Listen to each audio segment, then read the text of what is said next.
छोटी बहू, अपने पास इतना कुछ होने के बावजूद भी तुमने गले में कुछ भी नहीं पहना है। जरा अपनी जेठानी से सीखो। देखो तो सही, बड़ी बहू कितना कुछ पहने रखती है। अरे ज्यादा कुछ नहीं तो कम से कम एक मंगलसूत्र ही डाल लिया करो। अरे छोटी बहू, अगल बगल वाले क्या सोचेंगे कि लगता है छोटी बहू को इन्होंने कुछ भी नहीं दिया है, तभी तो इसने कुछ भी नहीं पहना है। क्या तुम्हें ये सब अच्छा लगता है दूसरों को दिखाना? वो मम्मी जी, क्या है ना, ये सब मुझे अच्छा नहीं लगता है। लेकिन यदि आप बोल रहे हो तो मैं देखती हूँ। देखती नहीं हूँ छोटी बहू, चुपचाप जाके गहना पहन लो। तुम मुझे ये बताओ कि मैंने तुम्हारी शादी में इतने सारे गहने क्यों चढ़ाए थे? रखने के लिए या पहनने के लिए? पहनने के लिए ही चढ़ाए थे ना? हाँ छोटी बहू, मम्मी जी ठीक ही तो बोल रही है। अच्छा नहीं लगता ना ऐसे खाली गला रखना। ज्यादा कुछ नहीं तो कम से कम एक चैन ही डाल लो अपने गले में। अच्छा तो ठीक है दीदी, मैं देखती हूँ। क्या? फिर देखती हूँ? मुझे लगता है छोटी बहू को एक बार में बताई हुई बात समझ में नहीं आती है।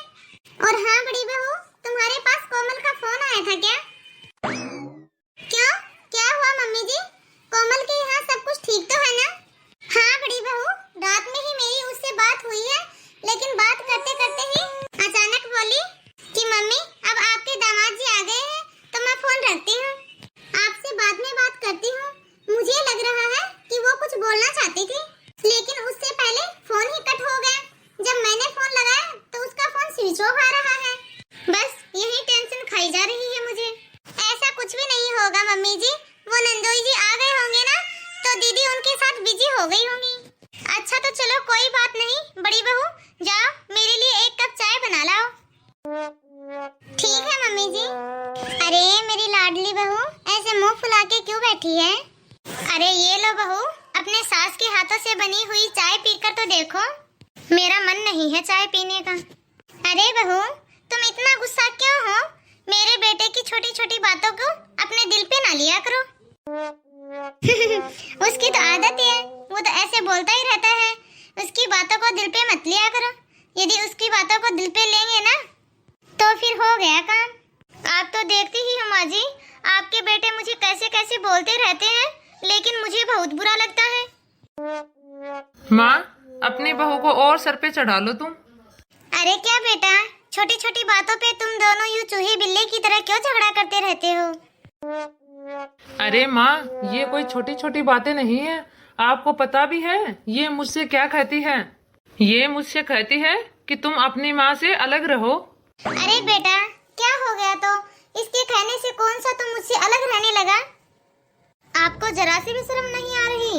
एक तो आप मेरी बात नहीं मानते हो और खुलेआम अपनी माँ को बता रहे हो कि ये मुझसे आपसे अलग रहने के लिए बोल रही है। हाँ हाँ, मुझे पता है, आप अपने आप को ऊपर दिखाने की कोशिश कर रहे हो और मुझे नीचा दिखाने की। देख रही हो ना माँ? और हाँ, मैं तुमसे बात नहीं कर रहा, मैं अपनी माँ से बात कर रहा हूँ। और ये कौन सा तरीका है मुझसे बात करने का? अरे बेटा, अब क्या हो गया? तो शांत भी हो जा। अरे माँ, अब आप ही बताओ मैं कैसे शांत हो जाऊँ?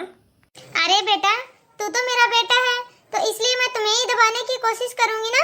बहू तो अभी नहीं है, उसे एडजस्ट होने में अभी थोड़ा टाइम लगेगा, लेकिन तू तो मेरा अपना है ना। अरे बेटा, थोड़ा समझदार बन। एक काम कर, तू बहू को कहीं घुमाने के लिए ले जा, मॉल वॉल या फिर पिक्चर ही दिखा ला इसे। और हाँ बेटा, बहू को थोड़ी बहुत शॉपिंग भी करवा दे। मुझे कोई शॉपिंग वॉपिंग नहीं करनी और ना ही मुझे फिल्म देखने के लिए जाना है। मुझे अलग होना है तो मतलब मुझे अलग ही होना है। यदि तुम्हें अलग होना है तो तुम अलग हो सकती हो, लेकिन मैं अलग होने वाला नहीं हूँ। एक तो मेरी माँ इतनी अच्छी है और ऊपर से तुम अलग करने की कोशिश कर रही हो। इतने दिनों से तुमने अलग होने की रट लगा के रखी है। आखिरकार तुम्हें इस घर में दिक्कत ही क्या है? आखिरकार माँ ने तुमसे ऐसा कह भी क्या दिया? आपको अलग नहीं होना है ना, तो ठीक है, अब मैं ही इस घर से जा रही हूँ। मैं जा रही हूँ। आपने देखा माँ, इसने क्या रट लगा के रखी है अलग होने की, कि इसे अलग होना है, अलग होना है। अरे बेटा जा, बहू को मना ले, वरना अपने मायके चली जाएगी तो आस पड़ोस में हमारी इज्जत ही क्या रह जाएगी। आस पड़ोस वाले क्या सोचेंगे हमारे बारे में? जाने दो माँ, मैं नहीं जा रहा उसे लेने के लिए। देखता हूँ अपने मायके में आखिरकार कितने दिनों तक रहती है। अरे छोटी, देख मेरे गले की चैन कैसी लग रही है। बहुत अच्छी लग रही है दीदी। आज तो भैया आपको देखते ही रह जाएंगे। क्या छोटी, तू भी ना बहुत बदमाश होती जा रही है। देवरानी भी कभी जेठानी का इस तरह मजाक उड़ाती है क्या? जो सच्चाई है वही बता रही है दीदी, मैं मजाक नहीं कर रही। आज तो भैया आप पे लट्टू ही हो जाएंगे। आज तो यहाँ पर बहुत ही ज्यादा हंसी ठिठोली चल रही है देवरानी और जेठानी में। अब मैं आ गई हूँ ना, सबकी बोलती बंद कर दूंगी। क्या छोटी, तुम भी कुछ भी बोलती रहती हो? अरे भाभी, क्या बातें हो रही हैं देवरानी और जेठानी में? अरे कोमल दीदी आप। नमस्ते भाभी। अरे दीदी, अच्छा हुआ आप आ गए। अभी थोड़ी देर पहले ही सासू माँ आपके बारे में बात कर रही थी। और इतने में ही आप आ ही गए दीदी। बहुत ही बड़ी उम्र है कोमल दीदी आपकी। हाँ हाँ कोमल दीदी, और आपके ससुराल में सब कैसे हैं? सब कुछ ठीक है। सब लोग मुझसे बहुत ज्यादा प्यार करते हैं, और तुम्हारे नंदोई वो तो मुझे नजरों से दूर ही नहीं करते हैं। वो तो बहुत ही बड़ी मुश्किल से आज मुझे यहाँ आने दिया है, और वो भी खुद अपनी गाड़ी से मुझे यहाँ छोड़ के गए हैं। अरे कोमल, ये क्या, नंदोई जी को अंदर तक लेके आते, बैठते, थोड़ा चाय नाश्ता करते, उसके बाद चले जाते। हाँ दीदी, भाभी बिल्कुल ठीक बोल रही है। आपने तो उनको बाहर से ही भेज दिया। बिल्कुल लैला मजनू लग रहे हैं वो दोनों। हाँ भाभी, कौन सा हमारी शादी को ज्यादा दिन हो गया है। आपकी जैसी शादी थोड़ी ना है जो कि तुरंत खुश हो जाए। अरे दीदी देखना, आपका ये प्यार कुछ ही समय के लिए है। थोड़े दिन बाद देखना ये प्यार का भूत सर से उतर जाएगा। जो अभी लैला लग रही है ना, बाद में थोड़े दिन देखना गले में लटकी हुई नागिन लगेगी। क्या मतलब है भाभी आपका? अरे कोमल दीदी, मैं तो बस यह कहना चाहती हूँ कि कुछ दिनों के बाद देखना ये सब नॉर्मल हो जाएगा। अरे हाँ कोमल, थोड़े दिन बाद तो सब नॉर्मल ही हो जाता है। जैसे जैसे शादी को थोड़ा ज्यादा समय होने लगता है, वैसे वैसे पति का प्यार भी कम होने लगता है। अच्छा, लेकिन ऐसा तो मुझे भी लगता था भाभी, लेकिन मेरे पति तो बिल्कुल भी ऐसे नहीं है। मुझे तो कुछ काम भी नहीं करने देते, वो सारे काम अपने आप ही कर लेते हैं। अरे वाह दीदी, ये तो बहुत ही अच्छी बात है। मैं तो कहती हूँ कि आप दोनों का प्यार हमेशा ऐसे ही बना रहे। हाँ कोमल दीदी, बुरा तो मुझे आप दोनों के लिए लगता है भाभी कि दोनों भैया ने कभी भी आपका सपोर्ट नहीं किया, माँ के पल्लू में ही बंधे रह गए। क्या कोमल, तुम भी आते ही किन बातों में लग गई?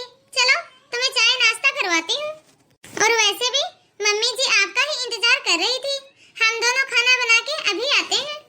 ठीक है भाभी, तो मैं माँ से मिलने जा रही हूँ।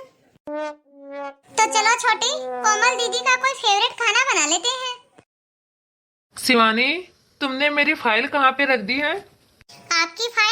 आपकी फाइल वहीं रखी होगी जहाँ आप रोज रखते हो। और आप अपनी फाइल मुझसे क्यों पूछ रहे हो? मैंने तुमसे कितनी बार कहा है कि मेरे ऑफिस के बैग को मत छुआ करो, उसकी साफ सफाई मत किया करो, लेकिन एक तुम हो कि जो मेरी बात ही नहीं मानती हो। अब मुझे ऑफिस जाने के लिए देर हो रही है। देखिए, मैंने कुछ भी इधर उधर नहीं किया है, एक बार अच्छे से देख लीजिए। मैंने सब जगह देख लिया है और मुझे मेरी फाइल कहीं नहीं मिल रही है। मुझे मेरी फाइल किसी भी हालत में चाहिए। यदि मुझे मेरी फाइल नहीं मिली ना, तो फिर तुम देख लेना। भाभी, ये भैया आपके साथ किस तरह का व्यवहार करके गए हैं? भला एक पति अपनी पत्नी के साथ ऐसा भी व्यवहार करता है कभी?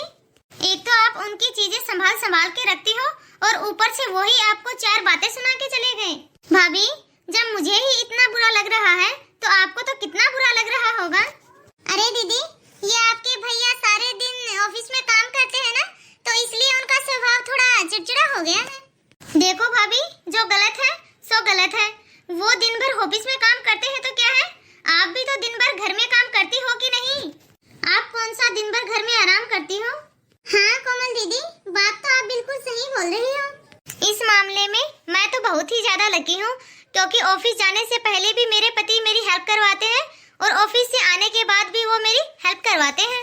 सच में कोमल दीदी, नंदोई जी तो बहुत ही ज्यादा अच्छे हैं। हाँ भाभी, कोई भी पति इतना अच्छा होता नहीं है, लेकिन उसे अपने हिसाब से डालना पड़ता है। आपके कहने का क्या मतलब है दीदी? मेरे कहने का ये मतलब है भाभी कि आपको भैया जितना सुनाते हैं आप उतना सुनती रहती हो। आप सुनना बंद कीजिए ना। क्या जरूरी है उनकी हाँ में हाँ मिलाना? थोड़ा कभी मना करना भी सीखे भाभी। अरे भैया, आप ऑफिस से आ गए? हाँ कोमल। लेकिन क्या बात है भैया, आप इतने उदास क्यों हो? अरे कुछ भी तो नहीं कोमल, बस यूं ही ऑफिस में थोड़ा काम ज्यादा था। ऑफिस में कुछ काम ज्यादा था या फिर कोई बात हो गई है भाभी से? अरे नहीं नहीं, ऐसी कोई बात नहीं है। अच्छा तो भैया, आजकल आप मुझसे बातें छुपाने लगे हो क्या? मुझे नहीं पता कि आप में और भाभी में क्या चल रहा है। मुझे सब पता है भैया, और सच बताऊं तो आपने भाभी को कुछ ज्यादा ही सर पे चढ़ा के रखा है भैया। तभी तो देखो भैया, आज वो आपके सर पे नाच रही है। अरे कोमल, तुम ऐसा क्यों बोल रही हो?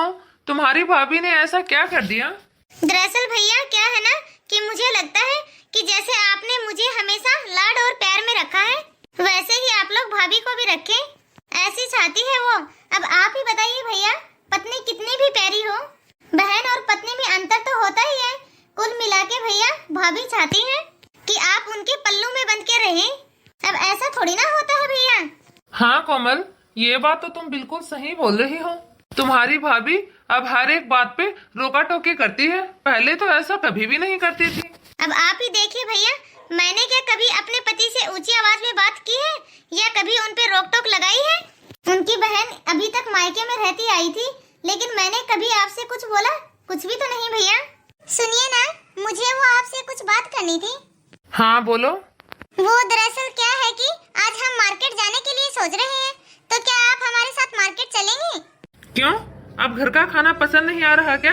जो होटल का खाना खाना चाहती हो या फिर घर में खाना बनाने से बचना चाहती हो? आप इतना गुस्सा क्यों कर रहे हो? मैंने तो बस मार्केट जाने के लिए ही तो बोला था आपसे। तुम मुझसे मार्केट जाने के लिए बोल रही हो या फिर मेरे पे हुक्म चला रही हो? ये आप कैसी बातें कर रहे हो? क्या देवर जी, भला कोई पति अपनी पत्नी से ऐसी बातें करता है? या फिर क्या सच में आपको ऐसा लगता है कि छोटे ने आप पे हुक्म चलाया? अगर चला भी दिया तो आखिरकार वो आपकी पत्नी है। अरे तुम ये क्या बोल रही हो छोटे से? अरे मैंने ऐसा भी क्या बोल दिया देवर जी से जो कि आपको इतना बुरा लग रहा है? सब कुछ बोलकर भी कहती हो कि मैंने कुछ भी नहीं बोला। अब आपको भी मुझसे लड़ाई करनी है क्या? आप दोनों भाई बिना ही बात के लड़ रहे हो। वाह कोमल वाह, क्या हुआ माँ? अब मैंने क्या कर दिया? तू अपना घर तो बसा नहीं पाई और यहाँ चली आई अपने मायके। भाई भाभी का घर उजाड़ने तुझे क्या लगता है? तू जो अपने ससुराल में करके आई है और तुमने हम लोगों को कुछ बताया नहीं, तो क्या हम लोगों को कुछ भी पता नहीं लगेगा? इतने दिनों तक तुमने हमें अंधेरे में रखा, तुमने क्या सोचा हमें पता नहीं चलेगा? अभी अभी दामाद जी से मेरी बात हुई है, उन्होंने मुझे सारा सच बता दिया कि तुम उनकी माँ को कितना ज्यादा परेशान करती हो। तुम उन दोनों माँ बेटे को अलग करने में तुली हुई हो, तरह तरह की नौटंकी करके आई हो अपने ससुराल में। तेरी सास तुझे अपने हाथों पे रखती है और तू है कि जो वहाँ ड्रामे पे ड्रामा करती है। तुमने कभी भी अपनी सास की इज्जत नहीं की। वहाँ पे तुम्हारी सास बीमार है और तुम यहाँ मजे से रह रही हो। और इतना ही नहीं, बातों ही बातों में तुम अपने भैया और भाभी को भी लड़वाना चाहती हो। अब तुम लोग ही देख लो, अपनी बहन की बातों में आकर झगड़ रहे थे। जब तुम्हें पता है कि दामाद जी अपनी माँ के इकलौते बेटे हैं, उसके बावजूद भी तुम उनसे कह रही हो कि तुम अपनी माँ से अलग हो जाओ। वहाँ तुम्हारे ससुराल में तुम्हारी सास तुम्हें अपने हाथों के ऊपर रखती है। यदि तुम्हारे ससुराल वाले तुम्हारे ऊपर अत्याचार करते तो मैं समझती कि हाँ मेरी बेटी सही बोल रही है, लेकिन यहाँ तो मेरी बेटी ही उन पे अत्याचार कर रही है। अरे तू ये तो बता मुझे कि किस मिट्टी से बनी है? तेरे ससुराल वाले इतने अच्छे हैं जो कि तुझे कभी कुछ कहते ही नहीं है, फिर भी तू एक बेटे को माँ से अलग करने में लगी है। कल को यदि तेरी भाभियाँ तुम्हारे भाई को मुझसे अलग रहने के लिए कहेंगी, तब तुम्हें कैसा लगेगा? तुमने कभी सोचा भी है कि मैं अकेले कैसे रहूंगी? मुझे माफ कर दो माँ। जब मैं अपने ससुराल से वापस आ रही थी, तब मैंने देखा कि मेरी दोनों भाभियाँ बहुत ही मजे से हंसी खुशी से रह रही थी और ये सब मुझसे देखा नहीं गया, और मुझे लगा कि इस घर में मेरी कोई भी इज्जत नहीं है, इसलिए मैंने ये सब किया। और रही बात ससुराल की, मैं अभी और इसी वक्त अपने ससुराल वापस जा रही हूँ।